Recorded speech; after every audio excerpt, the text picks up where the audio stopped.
ಯಾರು god father ಇಲ್ಲ. ಹೇಮಂತ್ನ ಓಲೈಸಿ ಅಥವಾ ಹೇಮಂತನ ಬೆಳೆಸಿ ಇಲ್ಲಿ ಯಾರಿಗೂ ಏನೋ ಆಗಬೇಕಿಲ್ಲ.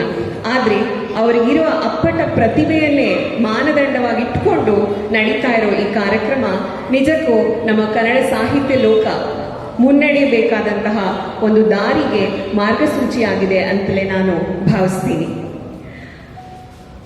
ಅಮರೇಂದ್ರ ಹೊಲಂಬಳಿ ಸರ್ ಅವರು ಹೇಮಂತ್ ಅವರ ವ್ಯಕ್ತಿತ್ವ ಮತ್ತು ಸ್ವಭಾವದ ಪರಿಚಯವನ್ನು ಮಾಡಿಕೊಟ್ರು. ಒಬ್ಬ ಗುರುವಾಗಿ ಆ ಶಿಷ್ಯನ ಬದುಕಿನ ಈ ಗಳಿಗೆಯನ್ನು ಅವರು ಆನಂದಿಸ್ತಾ ಇದ್ದಾರೆ. ಹೇಮಂತ್ ಅವರು ನನಗೆ ವೈಯಕ್ತಿಕವಾಗಿ ಪರಿಚಯ ಇಲ್ಲ. ಕಳೆದ 2 ವಾರಗಳ ಹಿಂದೆ ಒಂದು ಪುಸ್ತಕ ಬಿಡುಗಡೆ ಕಾರ್ಯಕ್ರಮದಲ್ಲಿ ಭೇಟಿಯಾಯಿತು. ಅಲ್ಲಿ ಬಂದಿದ್ದ ಅತಿಥಿಗಳಿಗೆ ಹೇಮಂತ್ ಅವರು ನನ್ನ ಪರಿಚಯ ಮಾಡಿಕೊಟ್ರು. ನನಗೆ ಹೇಮಂತ್ ಅವ್ರ ಪರಿಚಯನೇ ಇರಲಿಲ್ಲ. ಅಲ್ಲಿ ಅವ್ರನ್ನ ಮಾತಾಡ್ಸಿದ್ದು ಬಹಳ ಮೃದು ಸ್ವಭಾವದ ವ್ಯಕ್ತಿ. 1-2 ಸಲ ಭೇಟಿ ಮಾಡಿದ್ದೇನಷ್ಟೇ. ಆದರೆ ಅವ್ರ ಕವನಗಳನ್ನು ಓದ್ತಾ ಅವರ ಸ್ವಭಾವ ಹೇಗಿದೆ, ಅವರ ಕವಿತೆಗಳ ಜಾಡು ಹೇಗೆ ಸಾಗ್ತಾ ಇದೆ ಅನ್ನೋದು ಅರ್ಥ ಆಯಿತು. ಕನ್ನಡ ಸಾಹಿತ್ಯದ ಇವತ್ತಿನ ಕಾಲಘಟ್ಟ ಏನಿದೆ, ಇದು ಎಲ್ಲ ಪಂಥಗಳನ್ನು ಮೀರಿದ ಒಂದು ವಿಚಿತ್ರವಾದ ಸನ್ನಿವೇಶದಲ್ಲಿದ್ದೀವಿ. ನವೋದಯ, ನವ್ಯ, ಪ್ರಗತಿಶೀಲ, ಬಂಡಾಯ ಇದೆಲ್ಲವುಗಳನ್ನು ಮೀರಿ. ಹಾಗಾಗಿ ಇಂದಿನ ಕವಿಗಳಿಗೆ ಆ ಚೌಕಟ್ಟಿನಲ್ಲಿ ಬರೆಯಬೇಕಾದಂತಹ ಒಂದು ಅಗತ್ಯ ಇಲ್ಲ. ಆದರೆ ಇವತ್ತಿನ ಕಾಲವೇ ಒಂದು ಕ್ರೈಸಿಸ್ನ ಕಾಲವಾಗಿದೆ, ಒಂದು ಬಗೆಯ ಒತ್ತಡದ ಕಾಲ. ಇಂತಹ ಒತ್ತಡದ ಕಾಲದಲ್ಲಿ ಕವಿಯ ಒಳಗಿನ ತುರ್ತು ಮಾತ್ರ ಅವನ ಕೈಯಲ್ಲಿ ಕವಿತೆಯನ್ನು ಬರೆಸಲಿಕ್ಕೆ ಸಾಧ್ಯ. ಒಬ್ಬರು ಸೋಷಿಯಲ್ ಮೀಡಿಯಾದಲ್ಲಿ ಏನೇನೋ ಮೀನ್ಸ್ ಮಾಡಬಹುದು, ಮತ್ತೊಬ್ಬರು ಬರೀಬಹುದು. ಆ ಕವಿ ಮನಸ್ಸಿನ ಕವಿಗೆ ತನ್ನೆಲ್ಲ ಸಾಮಾಜಿಕ ಆಗುಹೋಗುಗಳಿಗೆ ಕವಿತೆಯ ಮೂಲಕ ಪ್ರತಿಕ್ರಿಯಿಸುವ, ಆ ಘಟನೆಗಳಿಗೆ ಸ್ಪಂದಿಸುವ ಮನೋಭಾವ ಇರುವುದಕ್ಕೆ ಸಾಧ್ಯ. ಹೇಮಂತ್ ಅವರು ನನಗೆ ಮೊದಲನೇದಾಗಿ ಎಲ್ಲ ಕವನಗಳನ್ನ ಓದಿದಾಗ ಮನಸ್ಸಿಗೆ ಬಹಳ ತೀವ್ರವಾಗಿ ತಟ್ಟಿದ್ದು ಅವರ ಅಂತಃಕರಣ ಪೂರಿತವಾದಂತಹ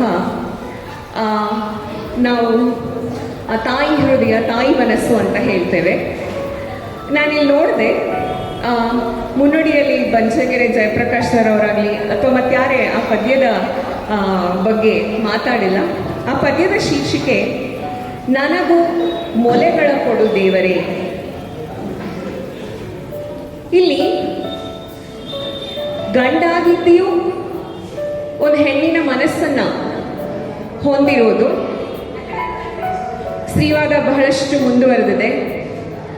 ಹೆಣ್ಣು ಗಂಡು ಅನ್ನುವುದು ನಾವು ಭಾವಿಸಿರುವಂತಹದ್ದು. ಹುಟ್ಟಿದಾಗ ಆ ವ್ಯಕ್ತಿ ಹೆಣ್ಣು ಆಗಿರುವುದಿಲ್ಲ, ಗಂಡು ಆಗಿರುವುದಿಲ್ಲ. ಅಕ್ಕ ಮಹಾದೇವಿ ಕೂಡ ಹೇಳ್ತಾಳೆ, ಅಲ್ಲಿ ಮೊಲೆ ಮುಡಿ ಇದ್ರೆ ಹೆಣ್ಣು ಎಂಬರು ಅಂತ. ಹೇಮಂತ್ ಅವರು ಹೇಳ್ತಾರೆ, ದೇವರೇ ನನಗೂ ಮೊಲೆಗಳನ್ನ ಕೊಡು. ಮಗಳ ಹಸಿವ ತುರ್ತಿಗೆ ಹಾಲುಣಿಸಬೇಕಿದೆ, ಅವಳ ಅಳುವಿಗೆ ಅಲ್ಪ ವಿರಾಮ ಬಿಡಬೇಕಿದೆ. ಅಮ್ಮನಿಲ್ಲದ ಭಯವ ನಾ ಕಳೆಯಬೇಕಿದೆ. ಅಪ್ಪನಿಗೂ ಅಮ್ಮನ ಮನಸ್ಸಿದೆ ಎಂದು ತಿಳಿಸಬೇಕಿದೆ. ಮಾತು ಬಾರದ ಮಗಳು ನನ್ನೊಂದಿಗೆ ಸದಾ ಇರಬೇಕಿದೆ. ನನಗೂ ಮೊಲೆಗಳ ಕೊಡು ದೇವರೇ. ಇದೊಂದು ಪದ್ಯವೇ ಸಾಕು ಅವರ ಅಂತಃಕರಣ ಎಂತಹದ್ದು ಅನ್ನೋದನ್ನ ತಿಳ್ಕೊಳ್ಳೋದಕ್ಕೆ.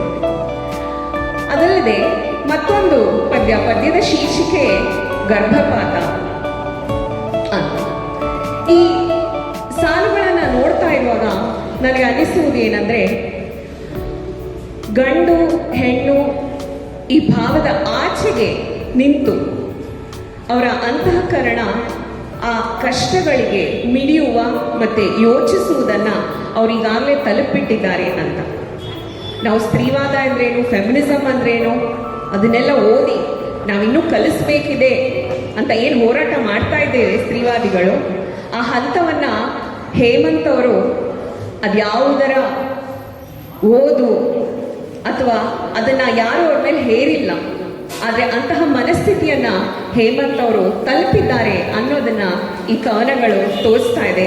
ಹಾಗಾಗಿ ಕೂಡ ನಾನು ಅವ್ರಿಗೆ ಅಭಿನಂದನೆಗಳನ್ನ ಸಲ್ಲಿಸ್ತೇನೆ. ಕವಿಗಳೆಲ್ಲರೂ ಹೆಣ್ಣಿನ ಮನಸ್ಸಿನವರೇ ಆಗಿರೋದಿಲ್ಲ.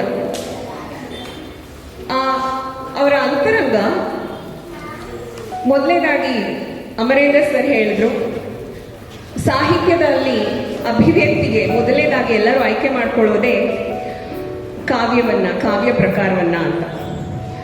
ಅದರಲ್ಲೂ ಕಾವ್ಯ ಪ್ರಕಾರದಲ್ಲಿ ಬರುವುದು ಪ್ರೀತಿ, ಪ್ರೇಮ, ಪ್ರಣಯದ ಕವಿತೆಗಳು. ಆ ಕವಿತೆಗಳು ಸಾಕಷ್ಟಿದೆ ಕವನ ಸಂಕಲನದಲ್ಲಿ. ಆ ಪ್ರೀತಿ ಪ್ರೇಮದ ಕವಿತೆಗಳನ್ನು ಬರೀತಲೇ ಯಾರೇ ಆದರೂ ಕವಿತೆಯನ್ನು ಬರೆಯೋಕೆ ಪ್ರಾರಂಭಿಸೋದು.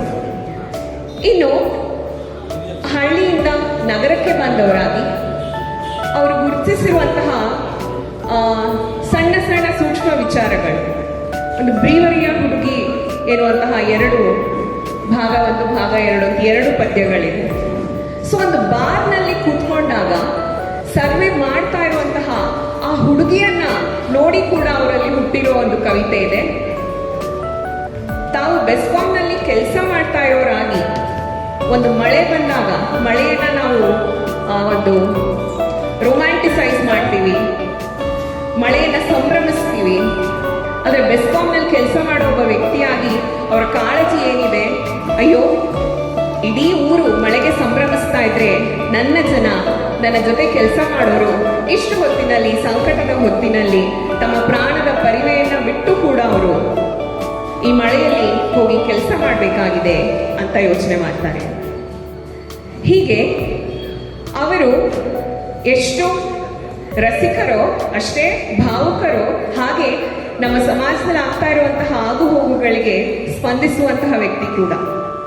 ಕೂಲಿಯವನು ನಾನು ಅನ್ನುವಂತಹ ಪದ್ಯ, ದೆಹಲಿಯಲ್ಲಿ ರೈತರು ಮುಷ್ಕರ ಕೂತಾಗ ಇರಬಹುದು, ಕರಾವಳಿಯಲ್ಲಿ ನಡೆದಂತಹ ಒಂದು ಕೋಮುವಾದದ ಘರ್ಷಣೆ ಇರಬಹುದು, ಇಂತಹ ಅನೇಕ ಘಟನೆಗಳಿಗೆ ಅವರು ಸ್ಪಂದಿಸಿದ್ದಾರೆ. ಇದು ಕವಿಯಾಗಿ ಇಂದಿನ ಕಾಲದಲ್ಲಿ ಯಾವುದೇ ಕವಿಯ ಜವಾಬ್ದಾರಿ.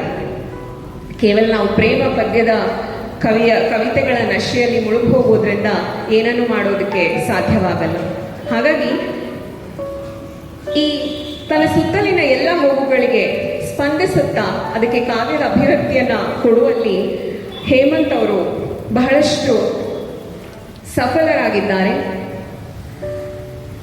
ಅದರ ಜೊತೆಗೆ ಬಹುಶಃ ಮುಂದೆ ಪ್ರಕಾಶ್ ಮಂಟೇದ ಅವರು ಹೇಮಂತ್ ಅವರ ಒಂದು ಆಲ್ಬಮ್ನ ಕೂಡ ತರಬಹುದೇನೋ. ಅವರಿಗೆ ಒಂದು ವಿಶಿಷ್ಟ ಲಯ, ಒಂದು ಸಿನಿಮಾ ಗೀತೆಯ ಲಯ ಕೂಡ ಸಿಕ್ಕಿದೆ. ಅನೇಕ ಲಯಬದ್ಧವಾದ ಪದ್ಯಗಳಿದೆ. ಪ್ರಕಾಶ್ ಅವರೇ ಹಾಡ್ತಾರೆ. ಸೊ ಮ್ಯೂಸಿಕ್ ಕಂಪೋಸ್ ಮಾಡಿಸಿ ಒಂದು ಮ್ಯೂಸಿಕ್ ಆಲ್ಬಮ್ನ ಕೂಡ ತರಬಹುದು. ಜಗನ್ನಾಮ್ ಅವರು ಪುಸ್ತಕ ಪ್ರಕಟಿಸೋದ್ರ ಜೊತೆಗೆ ಆಲ್ಬಮ್ ಕೂಡ ತರಬಹುದು.